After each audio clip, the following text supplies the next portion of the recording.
This Constitution favored that by creating a central government. It's centralized in Montgomery, Alabama. To this day, we don't have home rule in the state of Alabama, and the reason being is they wanted to control the power of the state. They wanted to disenfranchise voters, and that was under a one-party system. You won the primary. You didn't have to win the general election. You just had to win the primary to get elected to an office. Usually there was no opponent to run against you, and if there was, there were overwhelming numbers of those in your party, so you won the primary, you were going to win the election.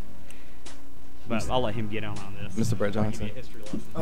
It kind of goes back to what Jason's talking about in Alabama. We used to have a one-party Democratic system, and as you know, in 2010, the Republicans took over the state legislature, and now there's a supermajority in Montgomery. So it's kind of Republicans are appraising over here. It's kind of flip-flopped, and now you see the Democrats who used to be in power, they're trying to learn how to be a minority now. So the Republicans, it's kind of switched into a one-party system. Now they can just, there's a lot of freshmen in the legislature that can ram through whatever ideas they've got without even really hearing a debate from the minority party if they don't want to, because they can control the leadership and the committees, et cetera, et cetera. And there have been a lot of policies passed lately that even some Republicans that I know are kind of like, this is not good for the state, for the future, maybe for the short term. So like somebody was saying earlier, a one-party system can be detrimental because exactly checks and balances are essential to a democracy, and without the minorities having at least some voice in coming to a compromise and coming to a middle ground on, let's get the good parts from our ideas and the good parts of your ideas, let's put them together and make them the best for everybody. And this is something I want everyone to answer. Is there anything wrong with being an independent? Is there anything wrong with deciding, you know what, I'm not going to choose a political party, I'm going to be neutral? Is there, Anya, let me ask you just for a second, is there anything wrong with being an independent? Well, if you go to vote in America as an American citizen, there is a problem with it. We have a two-party system for a reason. I mean, if you look at Germany and their parliament, I mean, how many political parties do they have after World War II? No legislation ever gets passed because you just have little factions of parties here and there. Whereas in America, we made it a two-party system to where you had to try to align your views to either one side or the other. Now, if you're an independent in America, like currently, Gary Johnson holds 6% of the country's vote. Well, whenever Bill Clinton ran and Ross Perot ran as an independent, and the reason why Bill Clinton won that election is because Ross Perot decided to go from Republican to independent. So instead of actually Republicans winning the party, the Democrats won only because we decided to split, and instead of joining our views together into one. So now no legislation gets passed really for anybody. So everybody loses in kind of a manner, so to speak. Josh Robinson. Well, right, and I think that's kind of an issue now, with the two-party system. If you have a third party, maybe an independent's running, such as you get Gary Johnson. If you're an independent and you're going to vote for Gary Johnson, basically, I mean, I know people hate when other people say this, but I mean, basically, whoever you agree most with the two parties, you're basically taking a vote away from that person. Because, let's be honest, Gary Johnson doesn't have a chance to win the election, not at all. And so, if you're an independent, but you're more conservative of an independent, but you vote for Gary Johnson, you're taking away a vote from Mitt Romney to where maybe President Barack Obama will win the election again. So definitely, with that third party, I definitely think, and idealistically it would work. It's good, but at the same time, you're gonna run into problems there. Let me ask you all this: how do you feel? Let's just say, for instance, in the United States of America, there's always going to be a switch of power. There's always going to be a transition of power. The red switches it over to the blue switches it over to the red. Every 8 years or so, and sometimes even as frequent as 4, there's always a political party switch. Let me ask my Democrats over here: how do you all feel when Republicans are placed in power? Do you get angry? Do you get upset? Or is it just kind of, well, that's just how it is, and let's move on. Yeah, you have to respect who's elected, and that's the thing. I don't care if my governor's Republican. I don't care if my president's a Republican. I respect them. I may not agree with them 100% on the decisions or on their ideological views, but I'm going to respect the decisions that are made. Those are made by the majority of Americans, and we in America were raised to understand this. Our two-party perspective comes out of the Federalist and the Anti-Federalist movement. You really have to go back to the days, and did I want a strong central authority, or did I want a very loose leaf? Did I, an anti-regulatory establishment running my country? And that's where our two-party movement comes from. We've had multiple parties over the year. And in some cases, we've had as many as 3 parties on the ballot. This year's presidential ballot will have 5 groups. Not just 3, there will be 5 on there. So, I mean, there are room for other parties. And we had a very, very interesting discussion on, could a third party actually take hold in this country and go somewhere? Well, that's yet to be determined. Our system right now, it's considered to be like a pendulum. It swings back and forth. Right now, it's on the left. But we're slowly moving back towards the right. And then eventually, we'll move back towards the left. We've done this year after year. It really just depends on the issues at the time and the economic situation. But I'll let somebody else get word in edgewise. Let me ask my Republicans over here. When a Democrat is in office, or when a Democrat is in power, or when we have a president who's a Democrat, do you feel upset? Do you feel angry? Do you feel betrayed? Those darn Democrats.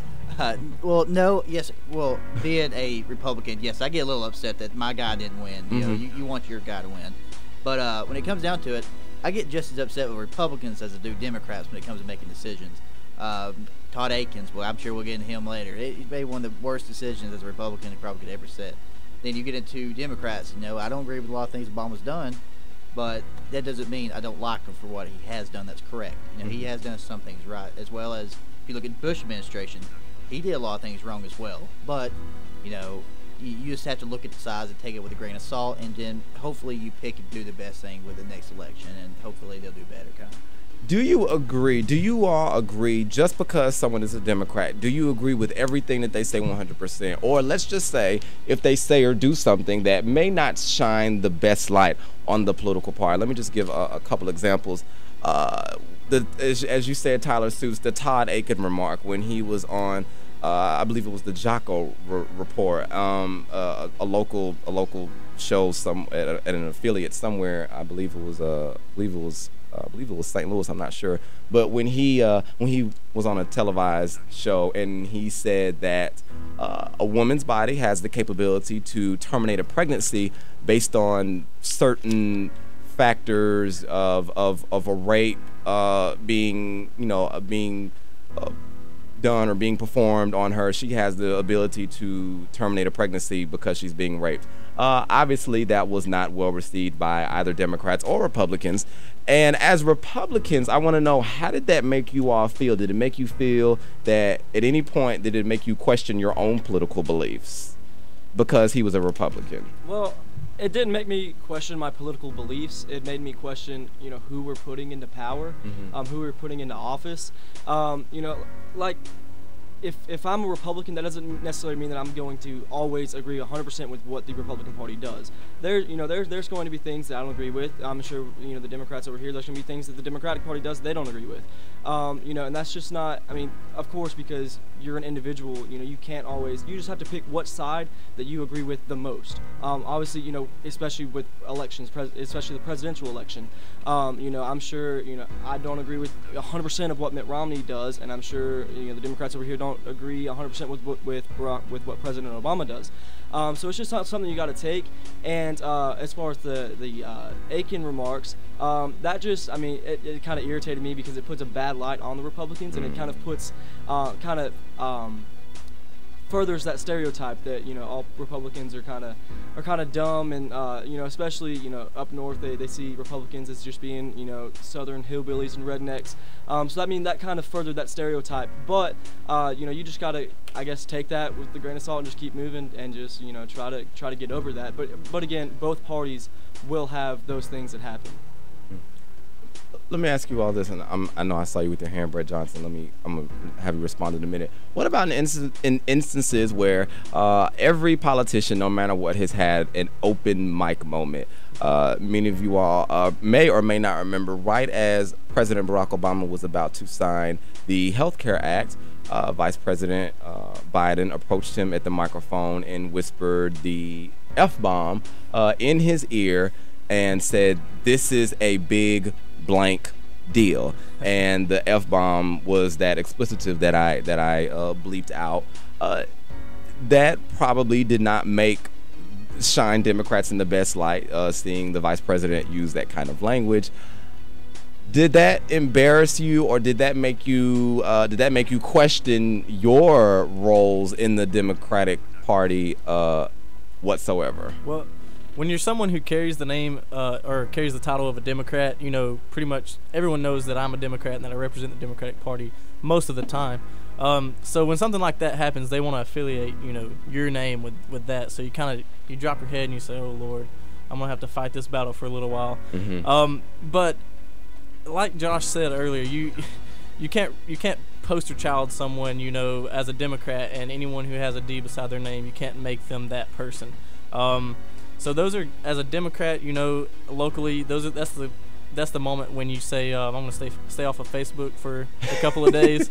And, stay off of Twitter. Yeah, but in my experience, though, with working with a lot of, you know, diehard liberals, some diehard conservatives even, when there are moments when those high status elected officials make those gaffes, I guess, even if they are something that they don't believe personally, they'll still they'll back them up 100%, and they'll try to twist it around. You know, the spin doctors will come out, and I think that's kind of one of the problems that we have with the process is when people try to spin everything around to make it, you know, look good, even though in essence it's a bad thing. And yeah, that's something that the media does.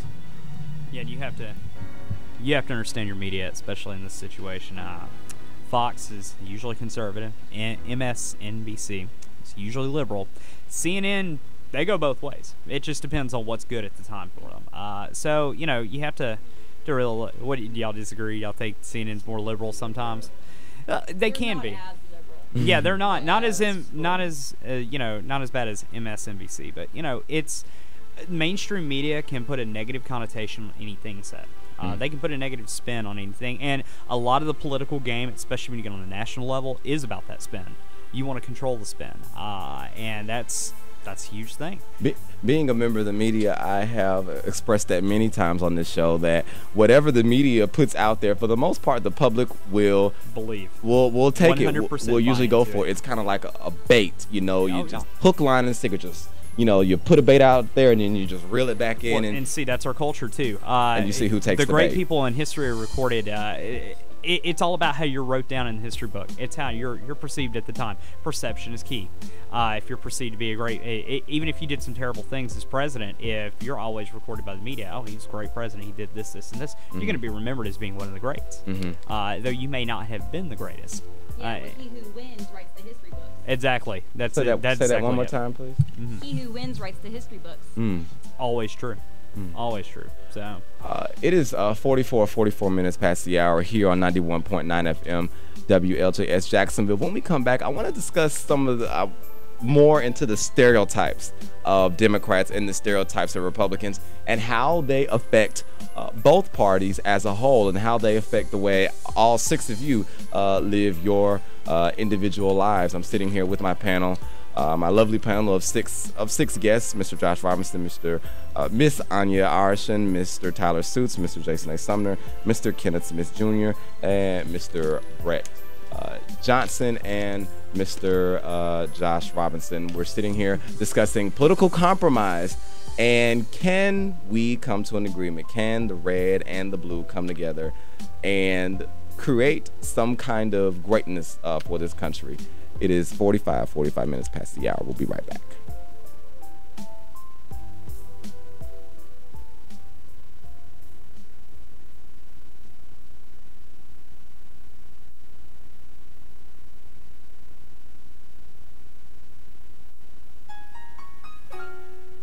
This keeps me going. Most days when I feel like giving up. Fire.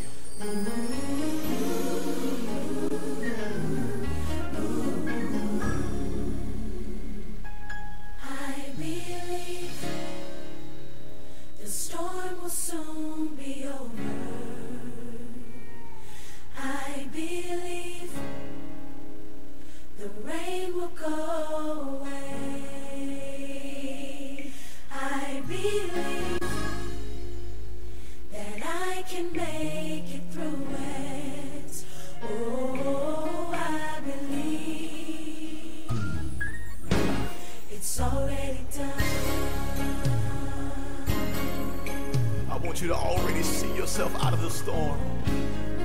The clouds will move. It's time for you to smile again.